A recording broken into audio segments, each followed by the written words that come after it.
Olá, alunos, sejam todos bem-vindos à nossa segunda videoaula sobre a República Velha, ok?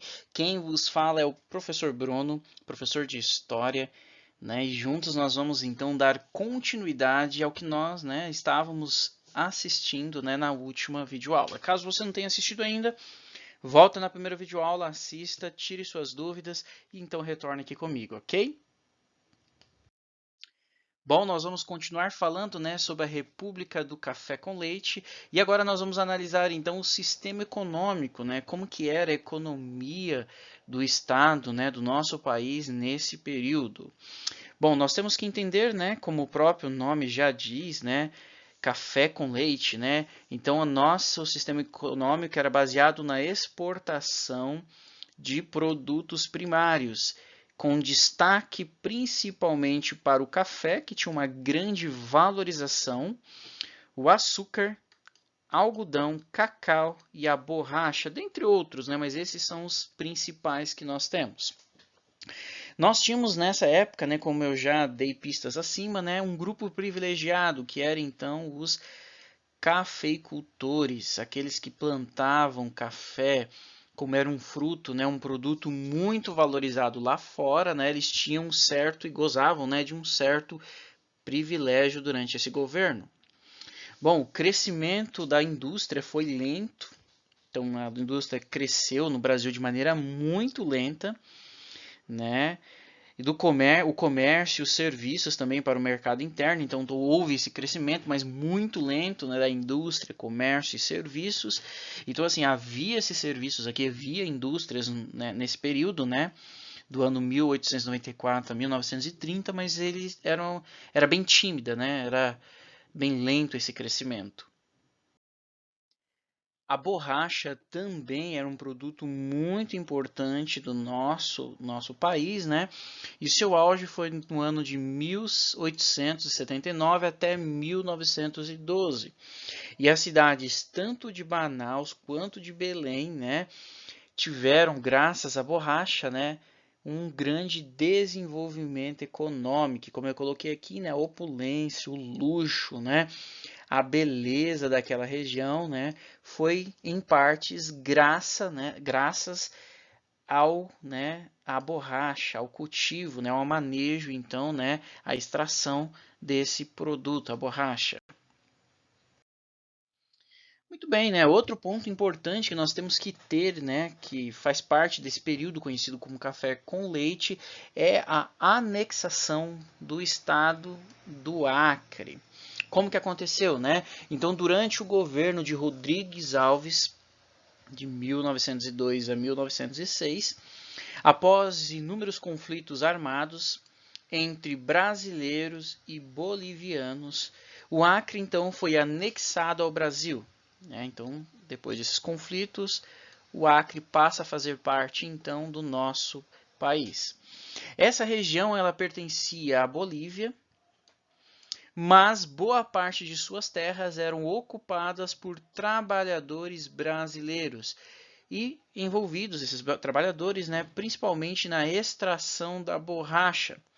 Então, de acordo com o Tratado de Petrópolis, assinado no ano de 1903, o Brasil então se comprometeu a pagar uma indenização, de aproximadamente, no valor, de 2 milhões de libras esterlinas à Bolívia e ceder o território do Mato Grosso e construir então uma ferrovia conhecida, e chamada de Madeira Mamoré.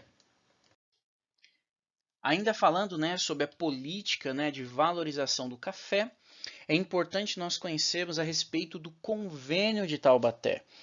Então, esse convênio ele foi muito importante nesse período da história. Por quê? Porque o governo, ele garante o preço mínimo do café. E ele faz o quê? Ele compra os estoques excedentes, faz estoques do produto para esperar então a valorização. E dessa forma, ele cria, a caixa de conversão. E isso faz com que, o câmbio da nossa moeda, que mantém a nossa moeda, a favor dos cafeicultores. Então, assim, o governo, garantia para que garantia aos produtores de café o lucro que eles tanto ansiavam, que eles tanto precisavam. E tudo isso graças a essa compra, então, né, do café. Então, ele comprava, guardava em estoque e esperava, então, a valorização. E, em troca, né, os cafeicultores, né, se beneficiavam, então, do lucro exorbitante. Bom, outra coisa interessante nessa charge aqui, eu acho que é bem legal para a gente, né, conhecer um pouquinho, né, sobre o governo que estava ali, né? E essa charge é da revista Malho, né? E ela satiriza Afonso Pena, que é bom lembrar, né? Que era então o governante aqui do Brasil, o presidente, né? O que que ela está ironizando, né? Porque esse governador, né? O Afonso Pena, esse presidente, ou melhor, ele investiu em ferrovias e principalmente na expansão de redes de telégrafos. E o objetivo dele, né, era ligar a Amazônia ao Rio, conhecido, né, como Cândido Rondon. O lema dele, como você pode observar aqui na tela, né, era governar é povoar, né? Então, dentre, né, as políticas que nós falamos um pouquinho, uma delas então era a política, né, de fazer a integração, né, ferroviária entre o Amazonas e o Rio de Janeiro. Muito bem, agora vamos falar um pouquinho sobre Nilo Peçanha, né? Nilo Peçanha, né, que governou do ano de 1909 até o ano de 1910, foi então o primeiro fluminense a governar o Brasil. Ele assumiu, né, porque Afonso Pena, ele veio, né, a falecer. Então, com a morte de Afonso Pena, ele então assume, ok? E ele então era acusado de ser mulato e tinha, né, origens humildes. Ele também, né, um ponto importante que nós temos de destacar do seu governo, né, é a campanha civilista, né, de Rui Barbosa, que acaba se opondo ao Marechal Hermes da Fonseca, que saiu então vitorioso, ok? E o resultado disso é que, como Rui Barbosa vence nos centros urbanos, tá? Isso acaba mostrando, né? Então, o Rui Barbosa, deixa eu colocar novamente aqui, né? Ele vence nos centros urbanos. Isso mostra, então, a fragilidade da aliança entre Minas Gerais. Então, preste atenção, né? O Marechal Hermes, ele vence, ok? Então, isso é um fato que a gente tem que apresentar. Mas mesmo ele vencendo, né? Ele saiu vitorioso. Rui Barbosa ele acaba vencendo nos centros urbanos. Então você já começa a ver ali uma fragilidade dessa aliança que Minas Gerais tinha com São Paulo. Então Hermes da Fonseca, né, ele se torna então o primeiro gaúcho a governar o país e também o primeiro militar a chegar ao poder pelo voto. Apenas lembrando, né, que os militares governaram o nosso país, mas foi naquele período, né, inicial, no período de transição até dar-se início, né, ao voto propriamente dito. Depois disso, apenas civis tinham governado. E agora nós vemos então que ele é o primeiro gaúcho, né, que assume o poder. Ele acabou enfrentando diversas revoltas, entre elas a revolta da Chibata, né, que tem a ver, né, com a política de salvações, e tudo isso ocorreu devido à intervenção, vou até grifar aqui, a intervenção militar no norte e nordeste. Continuando então, né, o nosso estudo sobre esse período, né, vamos ver um pouquinho como que estava, né, o setor industrial do nosso país. Então, a primeira coisa que nós temos que ter em mente é que o mercado externo estava em expansão, ok? Aqui na uma imagem, né, das fábricas de Matarazzo, São Paulo, ok? Bom, a mão de obra naquela época era muito barata, baratíssima, ok? Havia, né, a possibilidade de abrir pequenas fábricas com pouco capital, então tinha, né, essa possibilidade. Entretanto, né, a Primeira Guerra ela estava dificultando as importações. Então é bom lembrar que nesse período, né, estava ocorrendo, né, a Primeira Guerra Mundial. E as medidas do governo, né, a favor da agricultura, ou seja, o café de maneira direta, né, indiretamente estava beneficiando as indústrias, tá? Então beneficiava mais os cafeicultores, né, mas de maneira indireta também estava afetando, né, os o grupo, né, das indústrias, né, os industriários. Bom, mas é bom também nós temos em mente, né, que nem tudo era flores, né? No ano de 1917 ocorre então a greve geral, que foi um movimento provocado pelos operários e comerciantes de São Paulo nos meses de junho e julho, ok? Então aqui é uma imagem, né, para você visualizar como que foi então esse período de greve geral. Mas, professor, no final das contas, o que eles queriam, né? O que os trabalhadores queriam, então, com essa greve? Qual que era o objetivo deles, né? O que eles pediam, né? Eles queriam melhores condições de trabalho. Ó, só para você ter noção, as jornadas de trabalho elas duravam cerca de 16 horas por dia. Isso mesmo, pequeno gafanhoto. 16 horas por dia. Era uma carga muito extensa. Sem contar que as condições de trabalho não eram das melhores. Crianças, mulheres, homens, para todos eles, né, eram as mesmas condições, a mesma quantidade de horas. Então, assim, as condições eram terríveis, ok? Eles também queriam, né, aumento de salário. Só para você ter uma pequena noção, entender, né, as questões trabalhistas, o que, que é isso. Então, se precisasse resolver qualquer coisa com seu patrão, a polícia tinha que ser acionada. Então, tudo no final das contas, né, acabava virando caso de polícia. E por isso, então, que nós temos essa greve, né, essa reivindicação por melhores condições. Bom, qual foi o resultado disso, né? Eles ficaram paralisados por 5 dias. Então, durante 5 dias, essa greve, né, ela permaneceu, ela continuou. E depois disso, então, né, os grevistas tiveram suas reivindicações atendidas. Então, né, depois dessa greve, então, eles conseguem aquilo que eles tanto almejavam. Nesse período também da história, surgem então diversos movimentos sociais e dentre eles, né, destacamos aqui a Guerra dos Canudos. A Guerra dos Canudos ela está ligada diretamente à situação de miséria e desigualdade que havia no Nordeste do país. E a questão agrária ela é central. Ou seja, o que isso significa, pequeno gafanhoto? Que naquela época poucas pessoas, né, então um pouco grupo de pessoas detinha, né, o poder, ou melhor, detinha as maiores e melhores extensões de terra.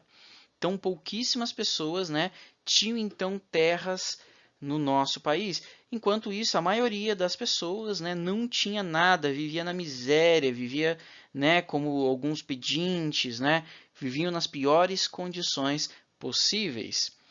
E os coronéis também, que sua grande maioria eram, né, os coronéis, né, que eram detentores dessas grandes extensões de terra, dominavam com mão de ferro. Ok, deixa eu apagar aqui para a gente poder continuar a nossa aula. O governo republicano, né, se fazia presente só de uma forma, cobrando impostos. Então o governo ia lá apenas, né, para buscar dinheiro, não fazia nada, não intervinha, não ajudava a população como um todo. A religiosidade, né, também havia ali através das festas populares, que foram então feridas pela separação entre igreja e Estado. Lembrando então um pouquinho, né, igreja e Estado foram separadas nessa Constituição. E ali nós vemos, né, que a igreja, né, a religiosidade, né, ela foi ferida, a igreja se sentiu, né, ela perdeu, na verdade, o seu domínio, né, a maior parte do seu domínio, do seu poderio. E aqui é possível você ver também nessa imagem, né, as igrejas, né, sendo bombardeadas durante essa revolta, né, durante a repressão a esse movimento, né, social considerado e chamado, né, de Canudos. E é interessante nós notarmos, né, que a derrota desse movimento, né, conhecido como Canudos, só se concretizou após 4 expedições militares que estavam pesadamente armados. Mas dá uma olhadinha nessa foto aqui, olha só. Essa foto aqui, ó, se você observar bem, ó, ela é composta por pessoas, olha só, a maioria mulheres, ó, crianças. E essas pessoas são pessoas pobres, pessoas humildes, né, que faziam parte desse movimento, né, conhecido como Canudos. E sabe o que é interessante? Que a maioria dessas pessoas foi vendida como escrava ou então foi usada para a prostituição. Forte isso, né? Mas é para nós vermos o excesso, né, de força militar que foi empregada contra esse movimento social. Aqui, olha, é possível vocês verem, né, o corpo do Antônio Conselheiro, né, líder dessa resistência, ó. E é interessante que essa é a única foto dele conhecida. Por quê? Porque a cabeça dele, tá vendo aqui, ó? A cabeça dele foi cortada e foi enviada como troféu. Então, cortada como troféu e enviada para estudos. Então, você começa a ver, né, o excesso de força que foi empregado contra este movimento. Outra guerra que houve ali, né, outro movimento que houve ali nessa época foi o da vacina. Então, durante a presidência de Rodrigues Alves, né, prefeito do Rio de Janeiro, Pereira Passos promoveu então uma ampla reforma urbana na cidade. O Bota Abaixo, né, como foi assim conhecido, derrubou muitos prédios antigos, abriu largas avenidas, saneou o centro da cidade. Aparentemente isso parece bom, mas para fazer isso ele teve que expulsar então, né, expulsar para o recém-criado subúrbio ou favelas, como nós hoje conhecemos, parte da população mais pobre do centro do Rio de Janeiro. Então, né, antigamente nós tínhamos o quê? As famílias, né, mais abastadas, elas moravam então, só fazer uma ilustraçãozinha aqui para você, elas moravam então longe da praia, né? Então, supondo que aqui embaixo é o mar, né?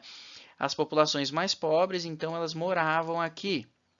O que acontece agora? O Rio de Janeiro passa por esse momento, né, de reurbanização e ele pega essas famílias, né, ele pega as famílias agora mais pobres e envia elas então para os subúrbios, né, que depois são conhecidos como favelas.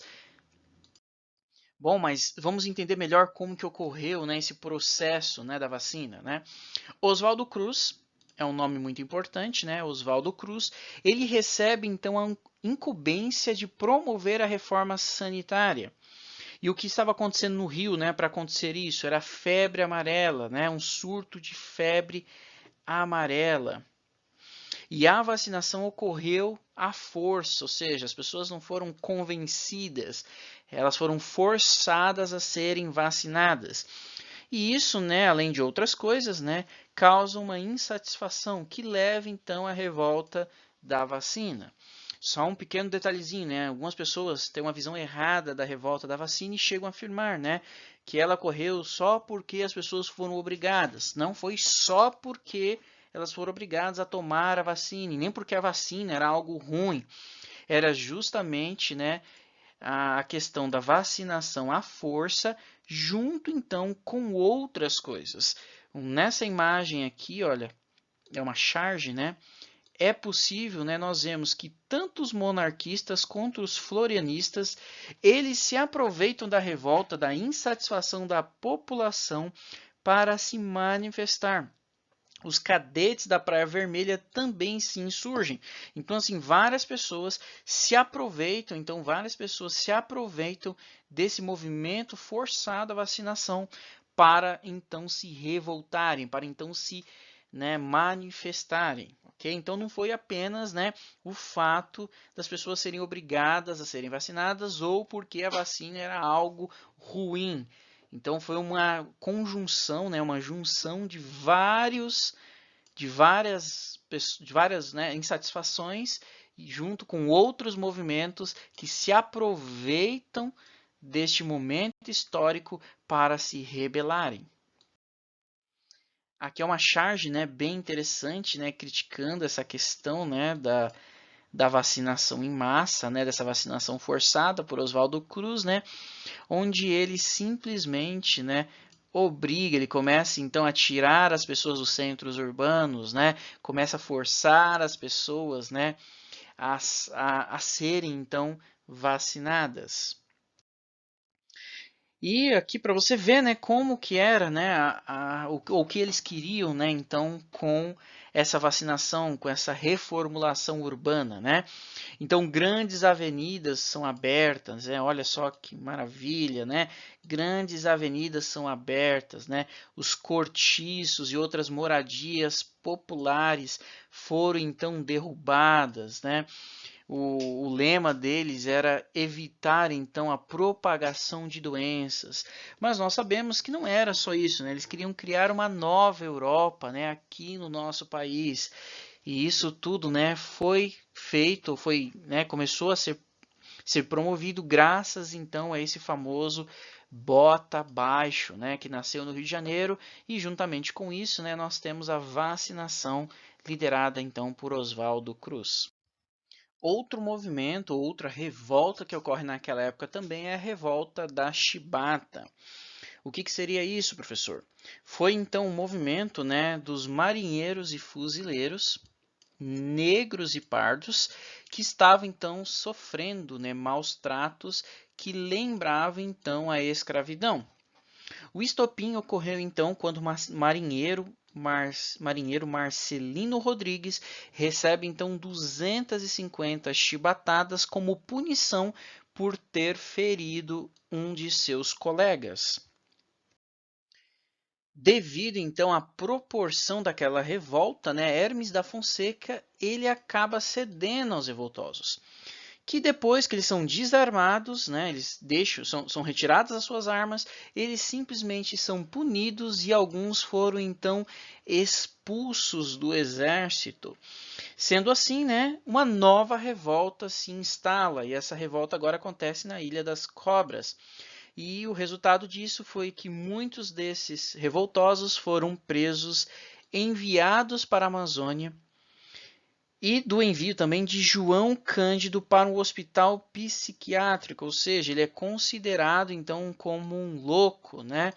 E aqui você consegue ver ele, né, lendo então a carta, né, uma foto sua, imagem sua, né, lendo a carta de manifesto contra, né, as formas que o exército estava tratando aqueles que eram, né, negros e pardos. Outra, né, revolta que houve ali, outra guerra, é a Guerra do Contestado. E ela ocorreu então entre o Paraná e Santa Catarina. E tudo isso durante então o governo de Enceslau Brás, tá? E essa guerra, né, por que ela acontece? Né? Ela aconteceu, na verdade, entre camponeses e o Estado. Então, os camponeses e o Estado entraram em conflito. E tudo isso porque aquela área era rica em madeira e erva mate. Esse conflito, então, ele ganhou ares messiânicos, né? E houve, então, uma pesada intervenção militar. E só para você ter uma noção, cerca, né, de 9.000 casas foram queimadas e 20.000 pessoas foram mortas. Outro movimento que houve também nessa época também foi o tenentismo, que foi um movimento, né, político e militar realizado por jovens oficiais brasileiros que estavam insatisfeitos com o sistema político brasileiro, sobretudo com as práticas do jogo político imposto, né, pelas oligarquias que dominavam então o nosso país naquela época. Aqui para você ter uma imagem, né, que mostra um pouquinho o Forte de Copacabana, né, no Rio de Janeiro, que foi palco então da primeira revolta tenentista ali na década década de 1920. Os tenentistas, em geral, eles defendiam um projeto baseado no liberalismo. Então, a ideia deles era, né, a proposta deles era impor, então, o projeto liberalista no nosso país. Só que é importante nós pontuarmos, né, que dentro desse grupo existiam também outras ideias. Não era um grupo, né, com uma única ideia, né? Eles tinham outras ideias, né, outras ideologias. No campo econômico, eles defendiam a modernização e a industrialização do nosso país e o fim, então, da famosa política, né, que priorizava o café em nossa economia, tá?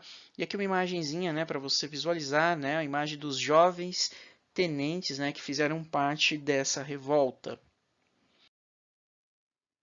No entanto, né, os tenentistas, eles não possuíam, olha que interessante, eles não possuíam um plano de ação e não sabiam nem como implantar as reformas que eles defendiam.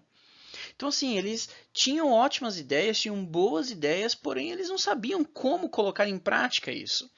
Dessa forma, né, a luta deles, né, é mais caracterizada pela ação do que pelo discurso. Afinal de contas, né, eles não sabiam como implantar essas ideias. Entretanto, né, eles foram responsáveis, esse movimento foi responsável por lançar nomes importantes nos quadros políticos nas décadas seguintes. E esteve também, eles estiveram também ligados diretamente à Revolução de 1930, que nós estudaremos então, né, mais adiante na próxima aula. E também, né, essa revolução que pôs fim à Primeira República e coloca então Getúlio Vargas no poder.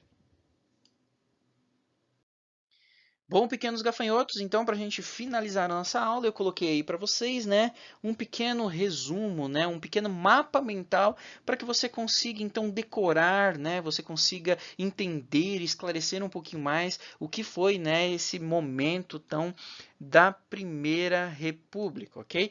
Então eu vou dar alguns minutinhos aí para você tirar um print, ok? E agradecer também, aproveitar para agradecer o Brasil Escola, né, por esse mapa mental. Tá bom? Então agora você tem alguns minutinhos para você poder tirar o print. Ok, já tirou o print? Então, né? Eu vou deixar aqui para vocês algumas biografias, caso você queira aprofundar a respeito. Chegamos então, enfim, ao final da nossa videoaula, das nossas videoaulas. Espero que você tenha gostado, tá bom? Espero que você dê o like aí embaixo, tá bom? Gostou, curte, deixa o seu like aí para nós, tá bom?